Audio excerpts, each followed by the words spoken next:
लहसुन खाने के कहत है तो समझिए में ना होता कि कौने ही तई में लोग घूमत हूँ आग लगा दिलो लहसुनवा में बस राजिया छौकत राजिया मुर्गा मुर्गी 10 रुपया देला हम पूजा करे खातिर। अब बताओ बिनैया के माई आई रहले ओकर मेहरारू आई रहले के ओकर मतलब मुहनी के कहां से आदमी इतना 1000 रुपया दे देता पूजा करे खातिर। चलो त तब न हम बतावत तनी बाबूजी के खैनी उड़ा गेल बा का धवा त बाई में बुझाते कि इहो तीते खैनी खाला ना। चलो तुम देखी त बाजा त कि ना कि कमना खोतवा में लुकइलू आई रे बालम चिरई आँख से झलका आंसू बुढ़वा के चुए फोटा बहेला हाली हाली हमरा बाबूजी के नेटा कि कमना खोतवा में लुकई कोसा का गावत हवा का बाबूजी कौने माई के खोता में गलला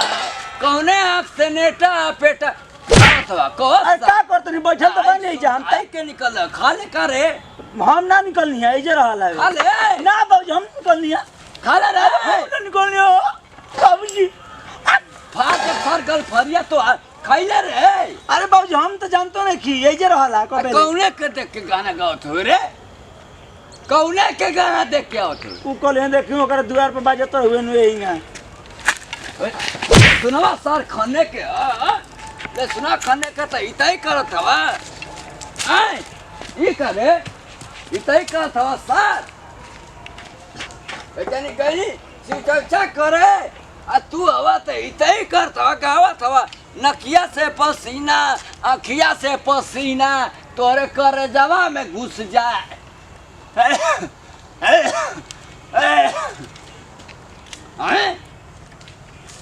लहसुन साल के खाने कहती त इतई करत हवा लहसुन इनकर आज ही खनिया इनकर माये ये स्वर्ग से लहसुन खने खनत खनत करिया टेढ़ हो गल हमारो हैं का करतनी हमर पिठिया बिछाना पर लिया कहलो सुनावा आय तबे से आई आग फूटल भी आय कबे गमी हम सुबेरा सुबेरा बोलवी ना कुछ आय बर्तन यही पर खटे पर रह गेल बा कहो बहनी तू शिव चर्चा कर गललू ना तुम जाना घर ही न रह जा ए बहनी शिव चर्चा कर गललू का कर गललू हां शिव चर्चा करे गई रानी हां तोहरे शिव चर्चा में कहो ना धान में 10 रुपया देता नहीं जो कि पतहिया कहीं जलेबी आवी छोला न चाटे लगे एकर लात असर देखा अरे मने देखा तनी हमरा आंखी के सोजा बाप हो बिनो अरे ओ ग्रंथिया मुआ त शिव चर्चा चला गुरुजी ई गुरुजी ओ गुरुजी कर तोन के ये करे चालू रहन वहां पंचायत करे चालू शिव चर्चा में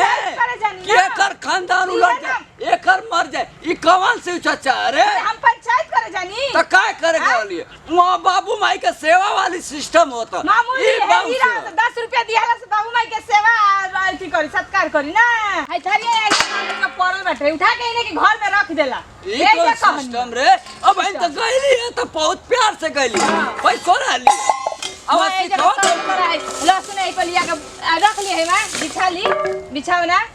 सुता आई नौकरानिया ना तो रखी ले जाके घर में ये सिस्टम से करे गलली है वहाँ शिकायत होता तब न रे कि बाबूजी का सेवा करिए परमेश्वर किया दुल्हन दुल्हन सही रहे घर परिवार सुखी रहे तई कौन सुखी तू लियावत है हे शंकर भगवान अरे इनकर जवानिया में कम से कम लाकावा त मार देव कि कम से कम हमरा के बोलस मत कबो टोकस मत ए शंकर भगवान शिव चर्चा भगवान शिव चर्चा करे हमके दुख देतिया हमके दुख देते शिव चर्चा में दुख देता नहीं रे हमरा के ढही देता नहीं ना ए भगवान इस शिव चर्चा करे जातिया ई हमके ए गुरु बहिना ए रानिया ए बचिया शिव चर्चा चला पूरा पंचायत बच्चा जा तू शिव चर्चा करे अब तो हमके दुख देवे ए जट महाराज ए त्रिशूल शंकर भगवान ए भगवान साफ वाला भगवान वही जई हमके झूठ बोले कि हम अपने बाबूजी का सेवा करत हई ससुर का सेवा करती वही जो उलट जो चिमुड़ा जो लकावा मार दे ए शंकर भगवान सरापा ए सही सरापा ए हर हर महादेव ये हमके दुख देतिया हम बताओ ले सुन खनत खनत हमारा अतड़ी आगे का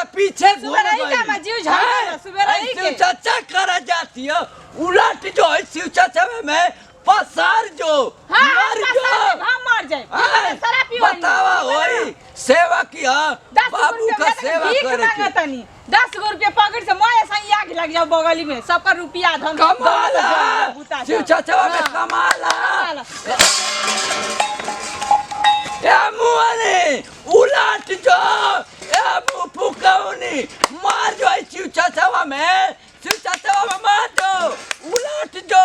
तोर शिव चाचा में बताओ ए शंकर भगवान ये झूठ बोलत है कि बाबूजी का सेवा करत है ये है कि हमके दुख तकलीफ देतिया मार दो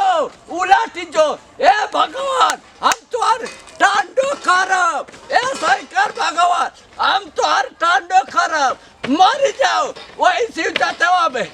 मर जाए जैसे उलट जा कोड़ी हो जा तोरे शिव चाचा में हाँ मार जा तू ई का भइल बाबूजी थई का भइल हो हैं? बैठे जे का भइल बा शिव चक्का करे जाते ला खनी खा का भइल हो सेवा करत हूँ का भइल सेवा। बता हमरा के हैं का भइल है सेवा करत हूँ का भइल बाबूजी हैं का भइल घर एजेंटा पकड़ के पहिया चढ़ दे ना तोड़ दे अरे चल भइल शिव का हो चच्चा में बाबूजी आवते शिव चच्चा करे के आई उमन सिखावल जाला कि बाबू का सेवा करे के चाहिए हाँ। आदमी के सेवा करे के चाहिए ससुर का ये हमके था ना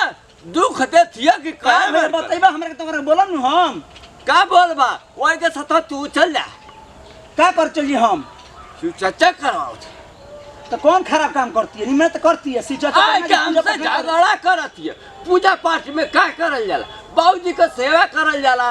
आदमी का सेवा करल जाला घर बतावा बर्तन काहे न लौरे करल सब जाला। बोला दू लौरी हाँ ये शिव चर्चा करे जाते कि वह पंचायत कर करे जात जाते नहीं बार बतावा तनी हम देखो वहाँ पंचायत दुख सुख बतियावत है कुल अपने में कि नहीं ससुरा ऐसे कैल पतोया ऐसे कैल आय के लड़ जाते कुल घर है हैं हे भगवान हे जाटा महाराज आपन नगवा छोड़ता हाँ इधर बस ले हां वही ना सरा पत चल जाइबो ठीक बा ना भेजला उनके सिखा के जाके हमरे के उल्टा सीधा बोलत ना बोलिए हाँ? कि वो सही सिखा लो ठीक बा ना बैठा के यही न जता सरा पता नु बुढ़ाऊ तार लगन समय नाकी में पानी पिया गइले बड़ा ए शिव चाचा महाराज ए शिव चाचा महाराज जे पतो है रानी पानी पियानी तो हमू एक बाप के बेटी ना समझ सुन लो एकदम से डाल के रख देले बड़ा बेटा के सिखा के भेजे तरह किसी चर्चा करे गइल लिया हाई करे गइल लिया हाउ करे गइल लिया हां राख लो बेटा का अपना कब्जा में हे शिव चच्चा महाराज हे शंकर भगवान जे जात शिव चच्चा करे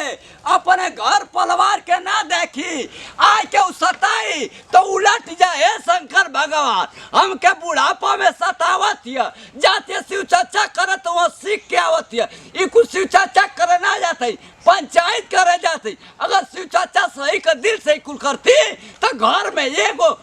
कमी ना हो एगो दुख ना रहत अपने आप दुख हो राजा एगो शिव चर्चा ना करत है ये कुल बताओ वहाँ से पंचायत बटूर के आवत है कुल बूढ़ पुरनिया के ये कुल शिकायत करत है कुल हाँ जा बहनी तू शिव चर्चा कर तू ना तो आज हमान के तकलीफ ना जा जे शिव चर्चा में अगर शिकायत करी हे शंकर भगवान ओकरे घर में कोड़ी हो जाए घर में कोड़ी हो जाए बताओ हमारे हाली कहती है कि सेवा करीला इका सेवा करी हो शिव चर्चा में शिव शंकर भगवान अगर शिव चर्चा में सही का तोरी में दम बा आशीर्वाद बा तोरी में प्रगट बाटा तो शिव चर्चा महाराज इन्होंने के ऐसा दुख दा कि ना चले पावे ना उठे पावे जे शिव चर्चा में अगर शिकायत बतियल तब ओकर कोणिया करिया जाते लोग चर्चा करते जा कह कि भगवान के ध्यान दे आय के घर दुख तकलीफ देते लोग दा प्रणाम करते रहे गौर छुका गौर लाते हमरो वाला का छोटका लड़का छोटका भाई खेसाई टू खास खबर का हमारा खेसाई टू डिजिटल वर्ल्ड और नेहा म्यूजिकल के सब्सक्राइब करी बेल आइकन बटन दबाई जेतना प्यार दुलार आशीर्वाद हमारा टीम पर देता नहीं यही तरी बनैले सजैले रखम भैया हाँ ये वीडियो बनावे का संदेश उद्देश हमने के वही बा हमने के नहीं चाहत कि मैंने कोनो चीज़ अपमान होकर शिव चर्चा में लोग जाता तो घर से पैसा लेके जाता पूजा करके बोझा जाकर कहता हे गुरु बहिना हय हो जाओ हे गुरु बहिना फलाना के पति के सेवा करे का है हे गुरु बहिना बाबूजी के सेवा कल जाला ससुर के सत्कार कल जाला आ घरे आवते पतो हिका करते ससुर से लागत सब बाजे घर के वो काम अच्छा से नहीं होगा, मगर वही जाके लोग हे गुरु बहिना, हे भोलेनाथ, हे प्रभु, हे अगरदानी, हे डमरू वाला सब होखे लगा तो वही जा। मगर भैया शिव चर्चा अगर जे भी करता हम तो हाथ जोड़ के प्रार्थना विनती इहे करम के जौन शिक्षा रहुआ वही जा देते नहीं तो अपना सास ससुर के जा करी, अपना पति करी, अपना लइकन में करी, उतना सेवा करी तो भगवान ऑटोमेटिक रहुआ घर में बसल रहन आ हर धन भन से भर रही, पूरा रुपया पैसा धन जन सब लाग रही भे। तो हम ज़्यादा बोल रहे तो माफ़ी चाहते नहीं, यही जैसे दी जब विदाई फिर सकले वीडियो में जी। जय जवान जय किसान, भोजपुरी हमारा देश किसान कोना कोना पहुँचा तनकी तनकी भोजपुरिया पहचान कट हमारे दुख ससुर को हई साफ। हे भगवान तारा कहाँ से बा? Camera action role. 10 रुपये देता है पूरा कट। बर्तन में। बाबूजी का से 10 रुपये सिस्टम अब ई मैंने ई दर्शावे के बा कि तेने से गइले है तो कितना निमन से गइले है। हे बाबूजी बोल के आवत जे शिव चर्चा कर तो से सब कोई के बोल बोल के समझावत सो कि अपना ससुर के सेवा कइल जाला, पति के बात मानल जाला, पति सती मेहरारू सती सवेतरी होले तो इनके ई तो कौन सेवा करता रे ई शिव चर्चा। हाँ वह जौन भी होला पति परमेश्वर होता है आ ई ते कौन से शिव चर्चा करता रे क्या कहते जे शिव चर्चा में आवत है तो बुझाता कि नागिन मत डसे लगता है हमारा क्या के ऐसे कुछ बताइए। चल अब चाचा हट जा। कैमरा हाँ रोल एक्शन।